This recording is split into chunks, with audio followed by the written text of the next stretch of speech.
점심이 훌쩍 지난 오후 새벽 출동을 나갔다 온 소방대원들의 일과는 여전히 진행 중입니다. 새벽에 그럼 나갔다 오시고 다들 좀 피곤하시겠어요? 지금 이쪽가 새벽에 비상 걸려가지고 1시에 비상 걸려서 근 6시간 10시 반에 이제 철수를 했거든. 잠옷은 잠깐 선잠 비슷하게 좀 자고 끼리도 겨우 먹는 듯 마는 듯 그렇게 먹다가 어제 새벽 1시경 인근의 화암사 근처 야산에서 화재가 발생했습니다.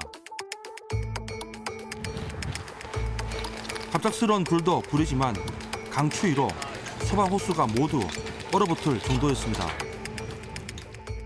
수관이 다 얼었습니다. 워낙에 갑자기 추위가 몰아닥쳐서 그래서 저희가 이제 수관을 녹인 후에 수관을 이제 다시 닦고 재정비하는 작업을 하고 있었습니다. 한쪽에선 구급대의 훈련이 진행 중입니다. 호동이 불가능한 환자의 경추를 고정시키고 병원으로 이송하는 훈련입니다.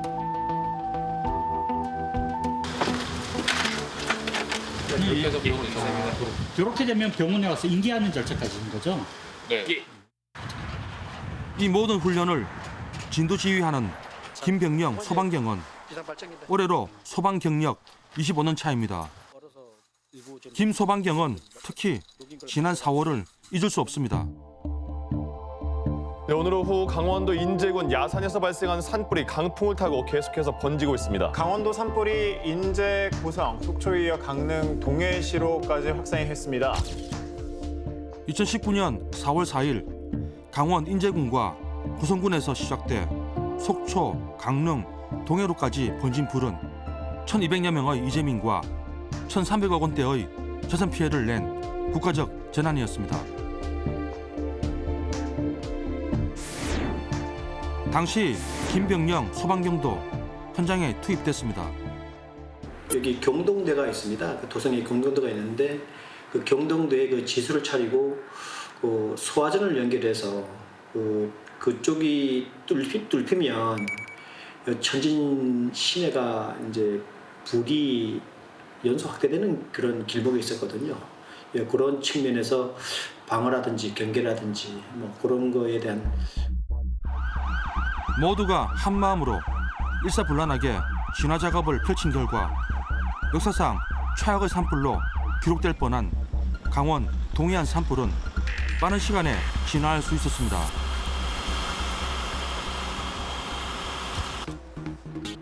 그런데 그가 강원도 동해안 화재를 특별하게 생각하는 이유는 또 있습니다. 그 일로 인해서 또 저희들에게는 그 지방직에서 국가직이라는 그런 어떤 그 소방공무원의 신분 변화가 있게 된 그런 어떤 군, 경찰과 같이 국가 안보나 국민 안전을 담당하는 특정직 공무원은 모두 국가직으로 운영되고 있습니다. 하지만 소방 공무원의 경우는 예외인데요. 전체 소방 공무원 5만 4천여 명 중 시도에 소속된 지방직이 99%이고 국가직은 1%에 불과합니다. 이 지방직 소방 공무원은 각 지자체의 재정 여력에 따라 인력과 소방 장비 등 근무 조건의 편차가 큽니다. 실제로 소방 인력 1인이 담당하는 면적을 비교해 보면 지역 격차가 정말 큽니다. 서울은 1인이 0.09 평방킬로미터를 담당하는데 강원도는 5.22로 약 58배나 됩니다. 3인 탑승률을 보면 서울, 부산, 대구 등 대도시는 100%인데 반해 경기도는 25%, 충청북도는 33%에 불과합니다. 이러한 지역 편차는 곧 국민 안전에 있어 차이를 의미합니다. 소방관들이 그간 국가직 전환을 줄기차게 요구해왔던 배경입니다. 지지부진하던 국가직 전환 논의는 지난 4월 강원도 산불 당시 소방관의 헌신적인 모습이 부각되며 여론의 지지를 얻습니다.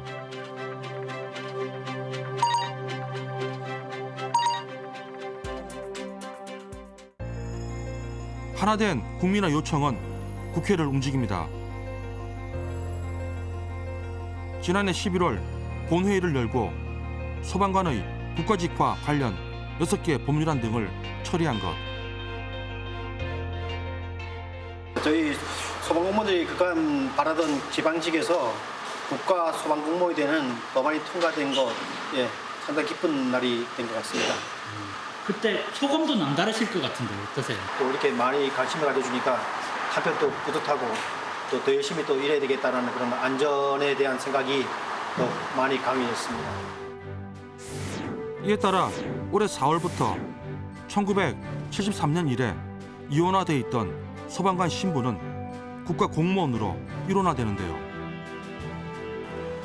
당장 동광 119 소방센터에도 변화가 예상됩니다.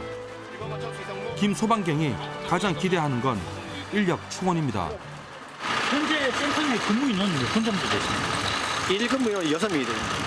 예, 구급대원 3명, 진압대원 3명.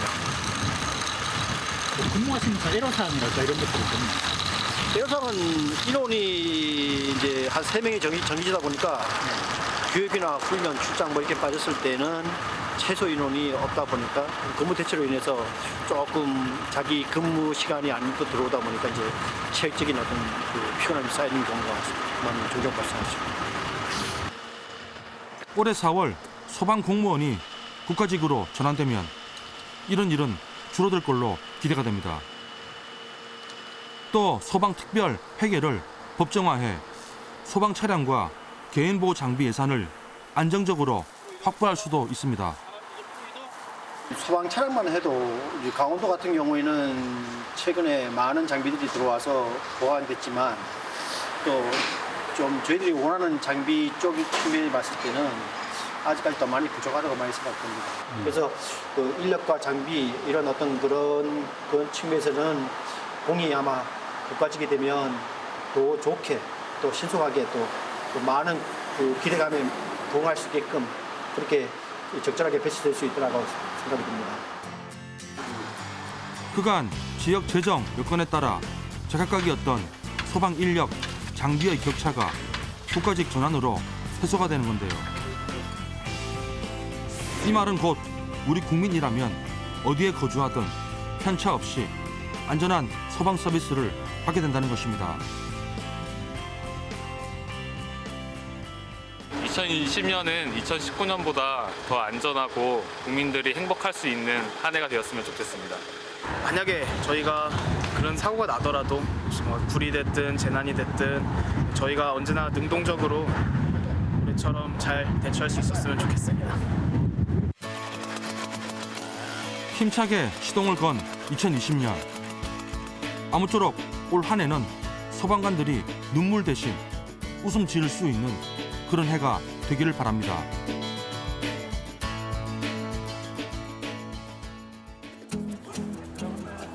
떠나가는 한 해와 새로 맞이하는 해를 축하하며 저마다 설렘으로 가득한 거리.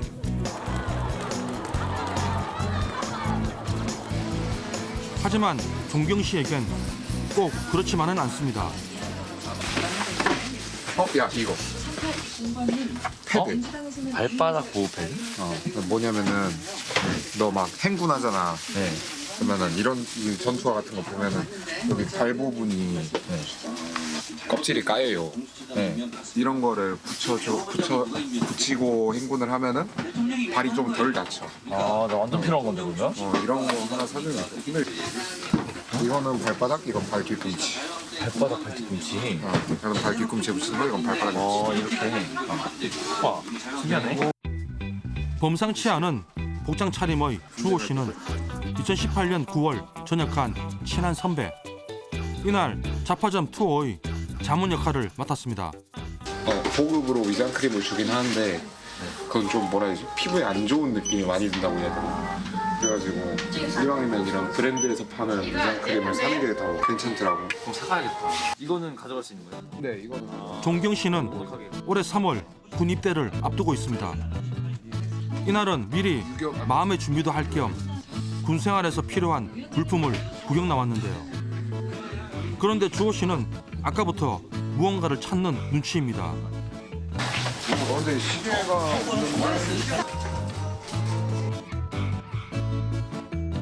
이 아파트만 같은 거 살 때 시간 확인을 해야 되잖아. 근데 시계는 항상 꼭 차고 있는데 서민들이 제일 많이 물어보는 게 그거라고요. 지금 몇 시냐? 그렇게 한참을 헤맨 끝에 드디어 전자시계를 찾았습니다. 전자시계. 아 이걸로 살까요? 지금 뭐야? 오 군대에서 되는데요? 군대에서 못 쓸 것 같은데 겨울목 2예요. 최신 거네요. 이렇게 뭐 물건 같은 거 사니까 약간 군대 가는 거 좀 실감 나는 것 같아요. 약간은 그런 것 같아요. 그 10배 정도 손해를 진짜 가는구나 약간 그 생각도 들어요. 곧 가니까 비례한국당은 실감은 나네. 만든다고. 입대까진 이제 3개월 남짓. 아직까지 군대는 미지의 세계에 가까운데요. 그래서 더 주호 씨에게 물어보고 싶은 게 많습니다. 궁금한 게 군대 가면 속옷 개인 속옷 못 입잖아. 개인 속옷이 있다. 못 입잖아. 이거 입지 짬참해. 아 짬참해? 원래 하나로 계속 돌리는 거야? 아니 그 군복 그 군대 가면은 보급 속옷이 나와. 소중한 20대를 할애하는 만큼 기필코 후회 없는 군생활을 보내겠다는 이렇게 자신만만해하는 건 군 복무 환경이 하루가 다르게 개선되고 있는 이유도 큽니다.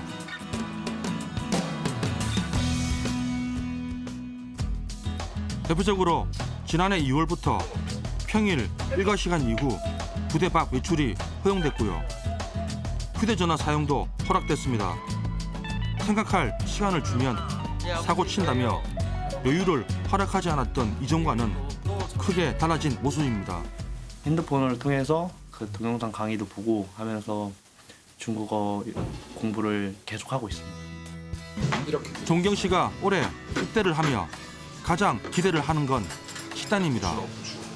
입맛이 까다로운 편은 아니지만 혹시 군대밥이 입에 안 맞으면 어쩌나 걱정도 컸습니다. 좀 많이 드죠. 맛이 없다고 많이 하시더라고요. 선배들한테 그런 거 많이 들었어요, 그런 얘기를? 선배들하고 많이 들었죠. 하지만 올해부터 이런 걱정은 사라질 듯합니다.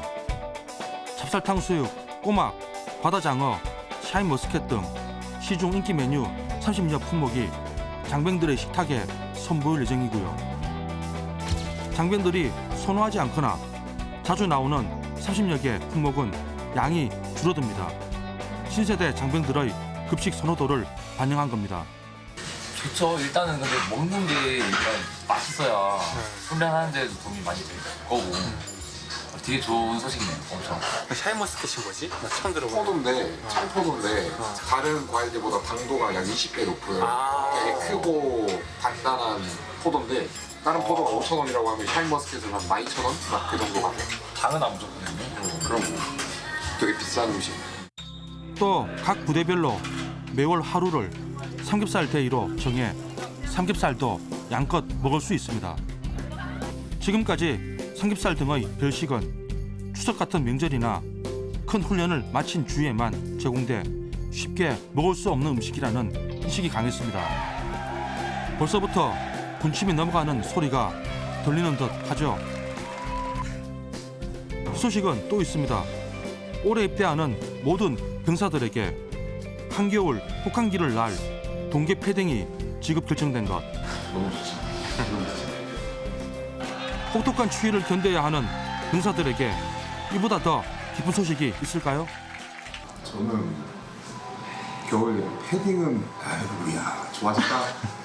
저는 막 안에 겹겹이 껴입었죠. 패딩이 없었으니까. 내복 입고 안에 전투복 입고 그 위에 깔깔이라고 방상 내피 입고 그 위에 또 야산이라고 방상 내피 하나 더 입고 그리고 이제 한겨울 한 1월달 12월달 그때부터는 스키파카라고 해가지고 약간 스키 같은 거 그것까지 딱 걸쳐 입고 그래도 추워요. 근데 패딩 있으니까 그나마 덜 춥겠다. 기피 대상에서 꽤 괜찮은 곳으로 바뀌고 있는 군 복무 환경. 종경 씨 모쪼록 군생활 잘하고 2년 후 건강한 모습으로 제대하기를 응원하겠습니다. 군 입대 전 그 각오 한마디로 끝낼게요. 일단 저는 다치지 않는 게 제 가장 큰 목표고 웬만해서는 남자들 다 가는 곳이니까 굳이 뭐 가기 싫다 그런 마음은 없고요. 그냥 가서 잘 지내고 오는 게 제 큰 목표예요. 개인적으로 2020년은 저에게도 의미가 깊은 해입니다. 올해 이 10원이 방송된 지 횟수로 7년 차를 맞이하는데요. 매주 소수의 인원으로 방송을 제작한다는 것이 쉽지는 않지만 시간이 지날수록 더 막중한 책임감을 느끼고 있습니다. 올 한 해도 현장을 누비면서 성원에 보답하겠습니다. 10년간의 셰프 생활을 마치고 2년 전 이곳으로 귀농해 농사를 짓는 유아 씨. 10년이라는 긴 시간 동안 요리를 해온 만큼 화려한 경력을 가졌는데요. VIP 리셉션이라고 그 제2공간에서 조리장으로 여러 번 그런 기회가 주어져가지고 다녀오게 되었습니다. 그리고 이제 해외 근무로는 이제 캐나다에서 1년 동안 근무를 하고 들어왔고요. 요리 실력 하나만큼은 자신 있다는 미화 씨. 미화 씨의 꿈은 직접 기른 채소로 레스토랑을 여는 것입니다. 창업 후 레스토랑의 메뉴뿐 아니라 홍보 전략까지 벌써 다 세워두었다는데요. 제가 이제 한 3번, 4번 정도 오신 고객들한테는 예쁜 도시락을 하나씩 만들어 드릴 거예요. 거기에다가 남는 반찬을, 본인이 드신 남는 반찬을 포장해 드릴 거예요. 아무래도 저희 레스토랑은 나중에 홍보 효과를 이렇게 하면은 많이들 찾아올 것 같아요. 계획에 맞춰 레스토랑을 위한 부지까지 구매해뒀지만 자신의 레스토랑을 만든다는 것은 만만치 않은 일입니다. 창업 비용은 최소한의 금액은 몇 년 전 기준이었는데 뭐 최하로는 뭐 3, 4천만 원부터 이렇게 좀 올라가더라고요. 저 같은 경우는 아직 지금 농가형 레스토랑을 하지 못하는 이유가 그런 이유가 크거든요. 지금 많은 투자 비용이 많이 들거든요. 그리고 거기에 들어가는 재료랑 그다음에 그 식기구랑 그다음에 거기에 들어가는 또 가구랑 이게 좀 만만치가 않아요. 유아 씨처럼 외식 창업을 꿈꾸는 청년들은 많지만 초기 창업 비용이 걸림돌입니다. 이에 대한 대안으로 제시된 것이 바로 공유주방. 지난 2019년 7월 문을 연 이곳은 서울 노원구가 운영 중인 공유주방 나도 셰프다입니다. 요리를 할 때 필요한 모든 건 다 갖춰져 있어요. 이제 실질적으로 저희가 갖출 수 있는 모든 그릇들 준비되어 있고요. 그리고 랩 포장 할 수 있게끔 갖춰져 있고, 그 다음에 저희 진공 포장 할 수 있는 기계들 갖춰져 있어요. 그래서 지금 진공 포장 기계를 통해서 이제 도시락 사업 가능하시겠죠?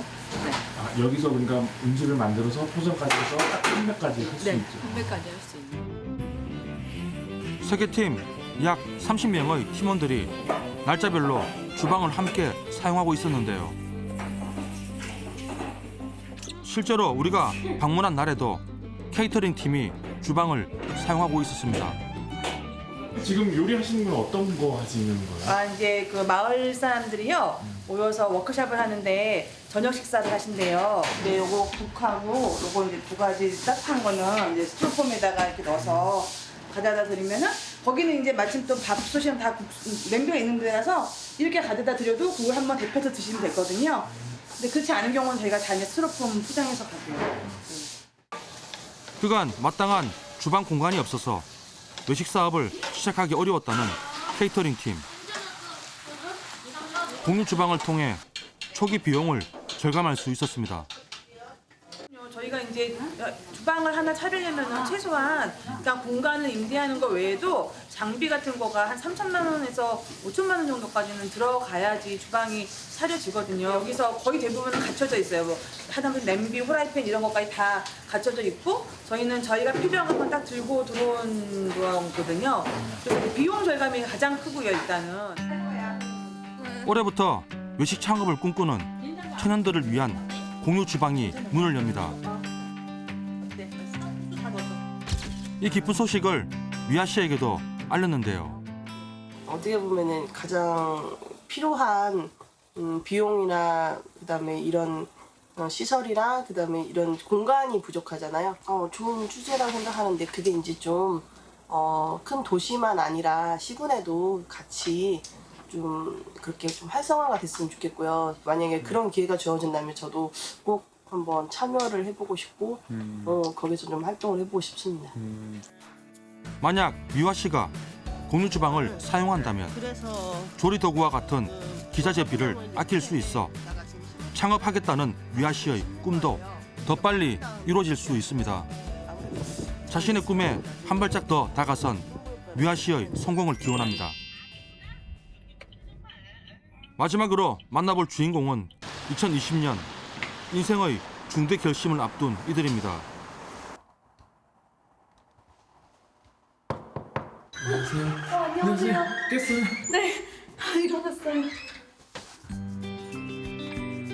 현재 육아휴직 중인 이 씨는 온종일 아이를 돌보는데 시간을 보내고 있습니다. 이제 온종일 또 있으려니까 이제 힘드네요. 그럼 밥 먹기 전에 이렇게 친구 되면 좀 마음 아프겠다, 그렇죠? 네, 이게 한참 거의 한 10분, 20분 계속 이렇게 안고 있어야 되더라고요. 너무나 사랑스러운 첫 아이. 하지만 처음인 만큼 어려운 것도 많았습니다.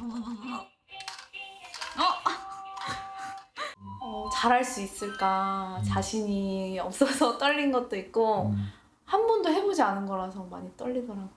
이제 애기 우는데 왜 우는지도 잘 모르겠고 하루 종일 이제 애기랑 이렇게 붙어 있는 것도 힘들었고. 아이가 아직 어리다 보니 한 씨도 눈을 뗄 수 없어 집안일을 하는 것도 마냥 쉽지 않은데요. 아니야? 자꾸 먹는데? 아이랑 있으면 거의 혼자 있는 시간이 없어지죠, 얘기해보니까. 네, 아기랑 거의 24시간 붙어 있는. 육아휴직 하면서 더 힘들었을 것 같아요, 일 다니시는 것보다. 네, 일하는 것보다 육아가 훨씬 힘들어요, 정말. 특히나 이제.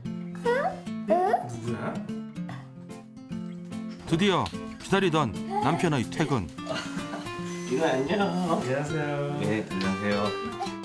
이 씨는 이제야 한숨 돌립니다. 한숨 돌리자마자 본격적인 집안일에 나서는데요. 제가 집안일도 할 수 있고 또 남편이 아기를 봐주면 이제 제가 못했던 볼일도 보고 점점 편해지는 것 같아요. 곧 복직을 앞두고 있는 이 씨를 이어 남편 규현 씨가 육아휴직을 준비 중에 있습니다. 그렇게 되면 규현 씨 홀로 아이를 돌봐야 하는데요. 사실은 제일 걱정되는 게 이제 이 시기에 이런 밥 해주는 거나 이런 유아식 해주는 게 쉽지 않은데 그런 것들을 챙겨주는 게 사실은 가장 걱정이고 그리고 이제 요즘 더군다나 인후 요즘 시기에 엄마를 많이 찾는데 이제 엄마가 직장에 나가고 제가 집에 있으면 엄마만 엄청 어디 갔냐고 찾을까봐 사실 그게 좀 걱정은 됩니다. 그런데 부부에게 희소식이 들려왔습니다. 올 2월 28일부터는 부부가 동시에 한 자녀에 대해 육아휴직을 사용하는 것이 가능해진 것. 제가 육아휴직을 사실은 저희가 지금은 아기가 하나인데 이제 둘째까지 나오고 나면 사실은 저희가 육아의 이제 강도가 사실 어느 정도까지 될지는 잘 모르겠어요. 근데 이제 지금 혼자 한 아이를 기르는 것만 하더라도 이제 그 강도를 저희가 체험을 하면서 둘째까지 생기면 이게 좀 만만치 않겠다 그런 이야기는 계속 하고 있습니다. 그래서 부부는 6월에 태어날 둘째에 대해 동시 육아휴직을 고민 중인데요. 토론처럼 이렇게 할 거예요. 두 사람의 생각을 들어봤습니다. 두 분이서 이제 한 명만 육아휴직을 하게 되면 솔직히 육아와 이제 집안일을 하게 되는데 그걸 한 사람이 하는 게 굉장히 부담이더라고요. 근데 그거를 이제 둘이 같이 해서 나눠 하게 되면은 좀 더 그 육아하는 그 시간, 아기가 어렸을 때 육아하는 시간을 좀 더 행복하게 보낼 수 있지 않을까 그런 생각이 듭니다. 반색하는 엄마. 하지만 아빠는 동시 육아휴직에 따른 현실적인 부분을 생각하지 않을 수 없습니다. 가장 걱정되는 게 사실은 경제적인 부분이거든요. 이 수입이 줄어들기 때문에 그런 부분들만 만약에 좀 어느 정도 해소될 수 있으면 아무래도 혼자 휴직하는 것보다는 둘 다 같이 휴직을 해서 같이 아이를 기르는 게 좋죠. 네. 최고. 대화를 나눠본 결과 부부는 동시 육아휴직에 대해서 좀 더 고민해 보기로 했습니다. 지금은 좀 생소하고 어떻게 보면 익숙하지 않을 수도 있겠지만 점차 이게 자리 잡아가고 이런 사회적인 인식도 좀 바뀔 수 있는 기회가 될 수 있지 않을까. 배꼽 인사. 안녕하세요. 안녕히 계세요. 가볼게요. 모든 정책은 기본적으로 국민을 위해서 존재합니다. 팍팍한 살림살이의 주름을 펴고 미래에 대한 걱정을 덜게 하는 정책들 덕분에 우리는 절망 속에서도 희망의 끈을 놓지 않을 수 있습니다. 올 한 해에는 또 어떤 정책들이 어떤 희망의 이야기를 만들어낼까 2020년이 기대가 됩니다.